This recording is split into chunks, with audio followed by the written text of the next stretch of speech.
In 2025, Africa added 11.3 gigawatts of renewable energy to its grids. That's triple the year before. In this same year, a $720 million deal put NVIDIA chips into the African data center. Morocco broke ground on a $5.5 billion battery factory. Ethiopia banned gas-powered car imports, not pledged to phase them out, banned them. Nobody told you this story, so I'm going to.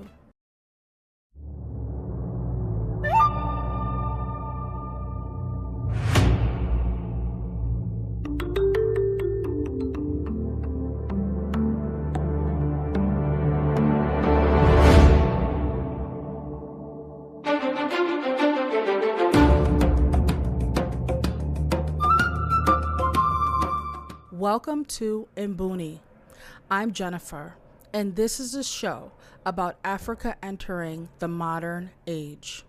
AI, robotics, electric vehicles, cloud computing, energy, what's being built, where it's being built, and what it means.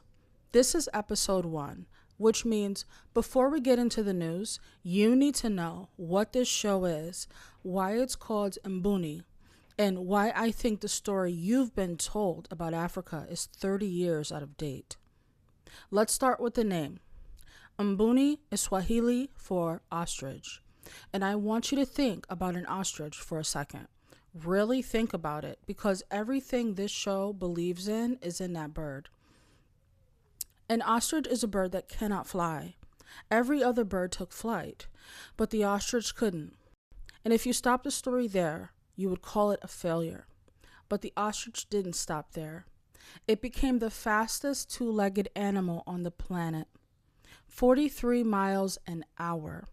A stride 16 feet long. It didn't catch up to the other birds.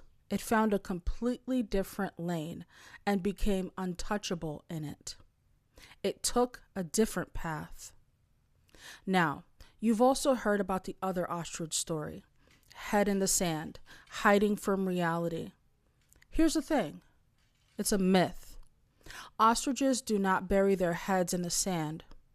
That's a 2,000-year-old misunderstanding that stuck because it was convenient. Sound familiar?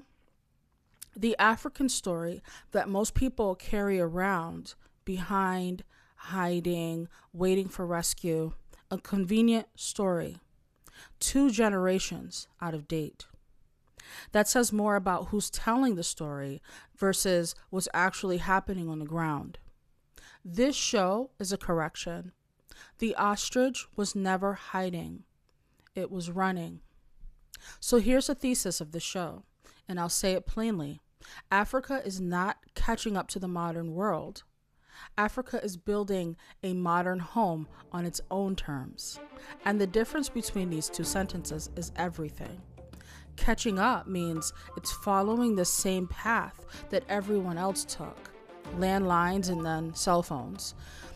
Bank branches and then mobile banking. Coal plants, then renewables. Decades of legacy infrastructure, then decades of replacing it. But Africa already proved that it doesn't work that way. Most of the continent never built landline networks. It went straight to mobile. Hundreds of millions of people never had a bank branch.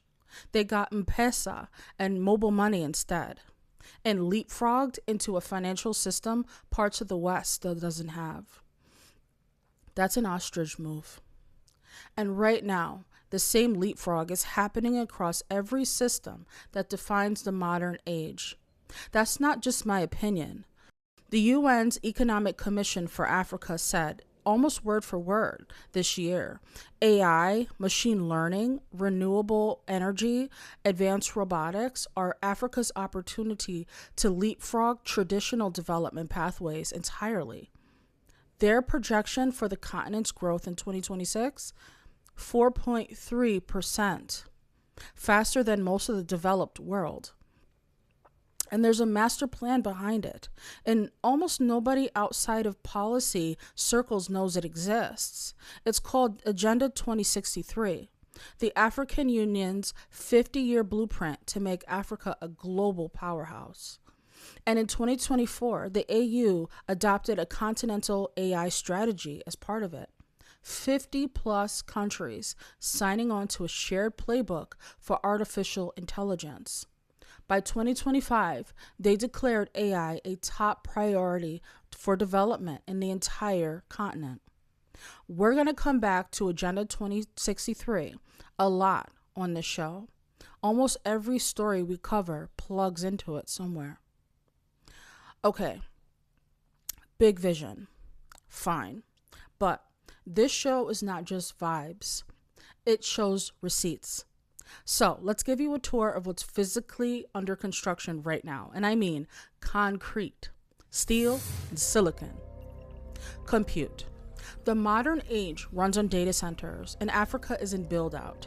Google, Microsoft, and Amazon are all expanding cloud capacity on the continent. Nigeria is the fastest growing data center market in Africa. Investment there is projected to go from about $130 million to nearly $800 million by 2031. The continent's cloud market overall is headed towards $45 billion. And the headline deal, Cassava Technologies and NVIDIA, $720 million to build AI factories on African soil. African-owned infrastructure running the most advanced chips in the world, that's not aid, that's capacity. Cars. Morocco is already home to the largest vehicle plant in Africa, and now it's opening a $5.6 billion EV battery factory. South Africa just switched on a 150% tax deduction. Yes, you heard that right. 150% for companies that build electric and hydrogen vehicles there, and it's expanding incentives to the battery minerals in the ground. Ethiopia didn't wait for the market. It banned gas-powered car imports outright. The African EV market is projected to grow almost 9-fold by 2031. Power. This is my favorite, because power is the thing that skeptics always bring up. Africa can't do AI. The grid can't handle it. Well, 11.3 gigawatts of new renewable capacity in 2025 alone, triple the previous year. Of the 322 energy projects announced across the continent last year, more than half of them were solar. The continental target is 300 gigawatts of renewables by 2030. The grid isn't the punchline anymore. It's the headline. Policy. And it's not just hardware. Countries are rewriting their own rulebooks. Zimbabwe just launched a national AI strategy built explicitly on Ubuntu ethics, a homegrown data sovereignty. Think about that. An AI strategy that starts from African philosophy instead of importing someone else's framework. It's a different path. One more number and then I'll stop. The Carnegie Endowment estimates that AI alone could add up to $4.8 billion to Africa's economy by 2030. I actually think that number is conservative, and on a future episode, we'll dig into why. So, that's the story. Here's how we're going to cover it. Every week, Mbuni gives you 3 things. The signal, the most important development of the week. One story explained properly. A deal, a policy, a factory, a launch. The deep dive. One country or one sector in focus. Nigeria's data center boom, Morocco's battery play, Kenya's electric buses. We rotate and we come back. Because the point isn't just a snapshot. It's tracking the build over time. Your move. the practical close. Every episode ends with something you can actually do. A market to watch, a skill that's about to matter, a program with an open application, a company you need to know. Because this show has a rule, never just information, always an on-ramp. And one promise, I will always tell you the hard parts too. Power bottlenecks are real. Regulatory mess is real. Projects stall. The ostrich is not a fairy tale. It's a fast bird in a tough environment. We cover it honestly or not at all. So, that's Mbuni, a show named after a bird everyone misjudged. A bird that they said was hiding when actually it was outrunning everything. If this is a story you want every week, follow the show right now wherever you're listening. That one tap genuinely matters for a new podcast. The website is mbuni.space, where you'll find The Signal as a running news feed and the weekly newsletter, one email, the best of what's being built every week. Next episode, our first deep dive, the AI factory deal that puts NVIDIA chips on African soil. Who's building it? Where the buildings are actually going, and what it means for the next decade of African compute.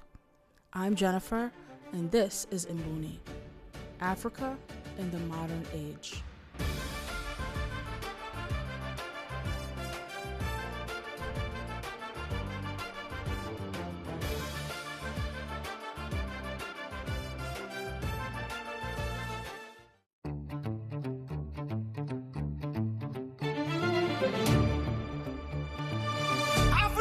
Africa, Mbuni, Mbuni, Africa, Mbuni, Mbuni.